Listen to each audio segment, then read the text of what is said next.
Cette phase de poule de Ligue des Champions est désormais terminée et pour finir en beauté, on a eu le droit à un multiplex assez compliqué à suivre avec beaucoup de matchs et dans cette vidéo on va essayer de revenir un petit peu sur tous les matchs un par un de manière très rapide. Je vais pas vous mentir, dans cette vidéo ça va pas être un débrief complet de chaque match parce que sinon la vidéo ferait je pense 3 heures voire 4 heures.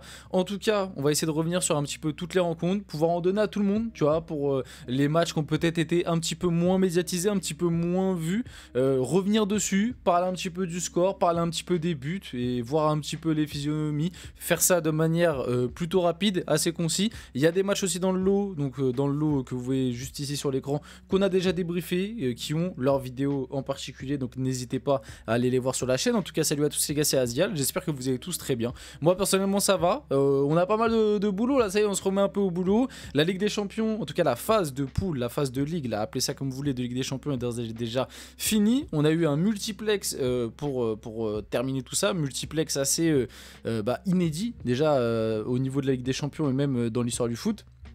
Un multiplex avec 18 matchs où il y a eu des rebondissements, où il y a eu des résultats quand même à des moments assez inattendus et avec le classement final qui est qu'on lui connaît, avec le PSG qui a fini par exemple 15e, qui affrontera du coup Brest ou Monaco pour le prochain tour, avec voilà pas mal, on a eu City qui a failli sortir au final, qui est bel et bien là. Bref, il y a eu pas mal de petits changements sur la fin. Et on va du coup, comme je vous l'ai dit, on va revenir un petit peu sur tous les matchs. Ça va être un débrief un petit peu de cette J8 de Ligue des Champions, de ce multiplex. Donc, comme vous le voyez à l'écran, le match tout en haut, c'était le Stuttgart PSG. On en a fait un débrief sur la chaîne, donc n'hésitez pas à aller le voir. On va pas revenir sur le Stuttgart PSG dans cette vidéo. Pareil pour Brest Real Madrid, pareil pour Manchester City Bruges et pareil pour FC Barcelone Atalanta. Ces 4 matchs, ils ont leur vidéo dédiée sur la chaîne, donc on va pas en parler dans cette vidéo et on va passer du coup très rapidement sur les autres. Avant que la vidéo commence, n'hésitez pas à liker, commenter, partager et vous abonner, ça fait toujours plaisir, ça aide pour le développement de la chaîne et nous, on va pouvoir y aller dès maintenant et ça fait déjà 2 minutes de vidéo, je suis déjà en retard, va falloir faire très vite. Donc on commence par le Inter Monaco. Donc Inter Monaco, match quand même important, notamment pour Monaco qui avait encore une petite possibilité, je crois, si je me trompe pas, de finir dans le top 8. Donc, vite fait, si je dois vous afficher un petit peu ce qui s'est passé sur FotMob pour ce Inter Monaco. Donc, on a eu le carton rouge de Wissa dès la 12e minute de jeu qui, on va pas se mentir, a pas facilité le match. Il y a eu le triplé de Lautaro Martinez, très important, 4e minute de jeu sur penalty, 16e, 67e. L'Inter a globalement surdominé le match. On le voit, 64% de possession, quasiment 4 de XG, 20 tirs. Côté monégasque, on n'a quasiment rien eu. Comme j'ai dit, le carton rouge à la 12e a pas été évident. Et côté compo, on avait ça, du coup côté Monaco et Inter, avec la plupart des joueurs monégasques qui, on le voit, n'ont pas des top notes, donc ça laisse penser, même si c'est pas une source exacte, que le match a été très compliqué de leur côté. Ensuite, du coup, on revient un petit peu ça. J'espère que vous aimez bien le format d'ailleurs, on va essayer d'un peu d'alterner. On avait le Lille Feyenoord. Alors, le Lille Feyenoord, match aussi important, puisque du coup, tac, on passe directement là-dessus. Lille Feyenoord, 6-1 déjà, avec beaucoup de buts, et le truc assez marrant sur ce match, c'est qu'il y a eu 3 CSC, si je me trompe pas. Bon là, ils en mettent que 2, Troner d'ailleurs qui a mis 2, mais je crois qu'en réalité, c'est bien 3 CSC qu'il y a eu, avec une équipe lilloise qui, pareil, on le voit là, a globalement dominé son match, 62% de possession, malgré tout, seulement 1,17 de XG à 0,72, donc en termes vraiment de rendu d'occasion, c'était pas la folie. À noter aussi que côté Feyenoord, c'était la poisse jusqu'au bout parce qu'il y a eu 2 blessures pendant le match et comme j'ai dit, là ils en mettent que 2, mais en réalité je crois c'est même bien 3 CSC qui ont été comptabilisés au final. Cette équipe lilloise qui a, du coup voici la compo, cette équipe lilloise qui a rendu une belle copie et bravo à Bruno Genesio, juste là, bravo à Bruno Genesio, bravo au parcours des Lillois qui vont accéder au prochain tour de cette Ligue des Champions, pas par les barrages mais bel et bien en ayant été qualifié directement, et ça c'est vraiment tout à leur honneur. On va pas se mentir, c'était en plus surtout que c'était pas donné d'avance. Donc ensuite on a City Bruges, on l'a fait, Barça Atalanta on l'a fait,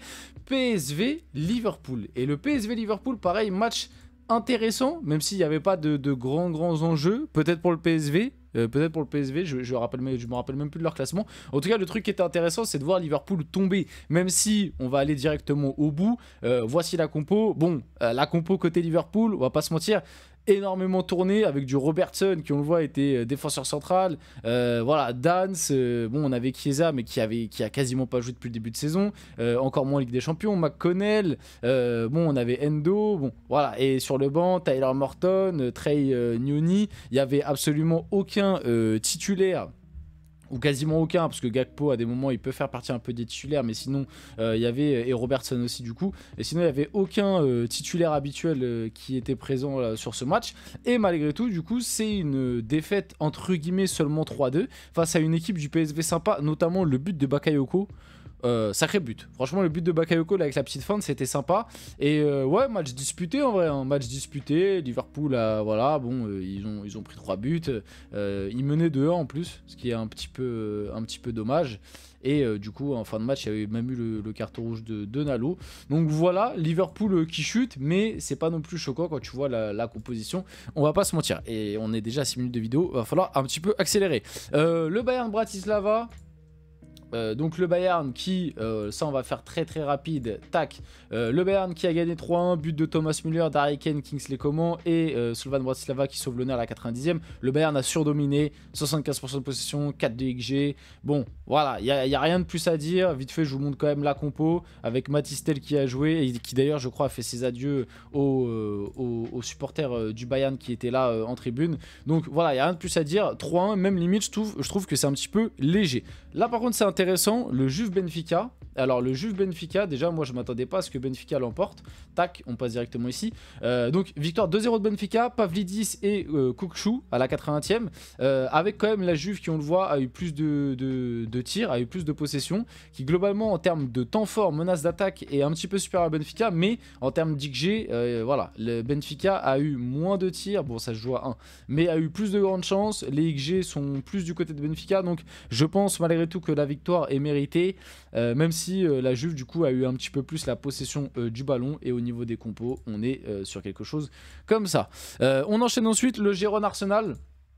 Le Gérone Arsenal, et sur les derniers on va faire très vite, je pense que je vais pas vous montrer les fautes mobs sinon la vidéo va faire 150 ans. Donc le Gérone Arsenal, tac, donc victoire de 1 d'Arsenal qui a pas été si simple que ça, et notamment sur le premier but il y a eu une petite erreur du gardien qui en plus c'était pas voilà, c'était Neto, je me disais bien que c'était pas Raya dans les buts, donc il y a eu aussi un penalty manqué de Sterling, il y a eu un but hors jeu de la part de mon penalty manqué à la toute fin, il y a eu le but hors jeu de Stuani, donc Arsenal qui bon a dominé, hein, on le voit par rapport aux stats, a globalement dominé, mais c'était pas hyper rassurant côté Gunners, même s'il y avait quelques petites rotations, et Arsenal pouvait potentiellement aller chercher la deuxième place, sachant que le Barça s'était fait accrocher et pouvait perdre son match, et c'était un petit peu ça le truc sur lequel Arsenal pouvait un peu jouer, mais sinon il n'y avait pas grand chose de plus à dire sur ce match. Ensuite on avait le Salzbourg Atlético, je crois que pour finir je vais pas vous montrer les fautes mobs comme je vous l'ai dit, sinon ça va être beaucoup trop long. Le Salzbourg Atlético qui finit sur un 4-1, rien de plus à noter, c'est logique, Salzbourg c'est un petit peu la serpillière de cette Ligue des Champions. Si à noter, au pire vite fait, est-ce que je peux pas vous voir, à noter le doublé de Griezmann, vite fait je vous montre, donc voilà le doublé de Griezmann, mais comme je vous l'ai dit, même si c'est vrai que pour une fois Salzbourg a eu un peu la possession, bon le Chelsea on connaît, et même au niveau des menaces et tout, on a eu des trucs sympas, voilà, côté compo habituel, maintenant le 4-4-2 de Atlético avec Griezmann qui a mis doublé, c'est un petit peu le seul truc sympa à retenir de ce match, j'ai envie de dire. Le Aston Villa Celtic 4-2. Aston Villa qui s'est fait un peu peur, il y avait 2-0, ils se font remonter à 2-2, au final ça gagne 4-2, avec ce qui est à noter de ce match, le fameux penalty raté de Watkins qui a fait un petit peu le tour des réseaux tellement c'est grotesque. On a eu aussi le Leverkusen, Sparta Prague, 2-0 pour Leverkusen, voilà, le Leverkusen qui a pas forcé son talent, 2-0, le petit but de Florian Wirtz qui fait plaisir, qui en plus est plutôt beau, petite frappe croisée sur un centre de Frimpong, bon voilà. Dortmund pareil qui a fait le boulot face au Shakhtar, victoire 3-1, pareil, je pense qu'il n'y a pas grand chose à dire par rapport à ça. Ensuite par contre le match est un petit peu plus intéressant, le Dynamo Zagreb AC Milan, vite fait je vous montre le faute mob parce que là ça peut être un peu plus intéressant, et surtout que les pauvres les Dynamo Zagreb finissent avec 11 points du coup avec cette victoire et ne sont pas qualifiés comme, et ils ont fait quand même un match plutôt sympa. Bon il y a eu le rouge de Moussa qui pareil a pas aidé, donc 1-0 but de Baturina sur une erreur de Gabia, ensuite Pulisic égalise et Piaka vient mettre le 2-1 et ça finit comme ça. Bon voilà, match quand même globalement serré. Là c'est Milan a eu un peu plus de on va dire, de possession, en tout cas de temps fort. Mais voilà, et au niveau des compos, c'était comme ça. Mais du coup, à noter que le Dynamo, avec cette victoire, finit avec 11 points et malgré tout n'est pas qualifié, et ça c'est terrible. Et du coup, pour finir, le Sporting Bologne, un partout, qui permet au Sporting de se qualifier à la 23e place, et le Sturm Graz Leipzig qui perd 1-0, Leipzig campagne de Ligue des Champions absolument catastrophique. Et là c'est même pas sur l'écran, mais je vous l'affiche vite fait, parce qu'il y a un petit peu un disrespect, donc je respecte quand même les petits clubs. Le Young Boys, étoile rouge. Bon, le match inintéressant, les deux équipes avaient rien à jouer, etc. Même si Sturm Graz, Leipzig, c'est un peu pareil, mais bon, c'est Leipzig, c'est un peu plus connu. Victoire 1-0 de l'étoile rouge, vous avez les stats, etc. Bref, voilà. On finit la vidéo là-dessus. J'espère que cette vidéo vous a plu. Débrief un petit peu global de ce multiplex, tous les résultats. On est revenu un petit peu rapidement, mais j'espère que ça vous a plu. Si c'est le cas, n'hésitez pas à liker, commenter, partager et vous abonner. Les gars, c'était Azial. On se retrouve très rapidement pour une prochaine vidéo.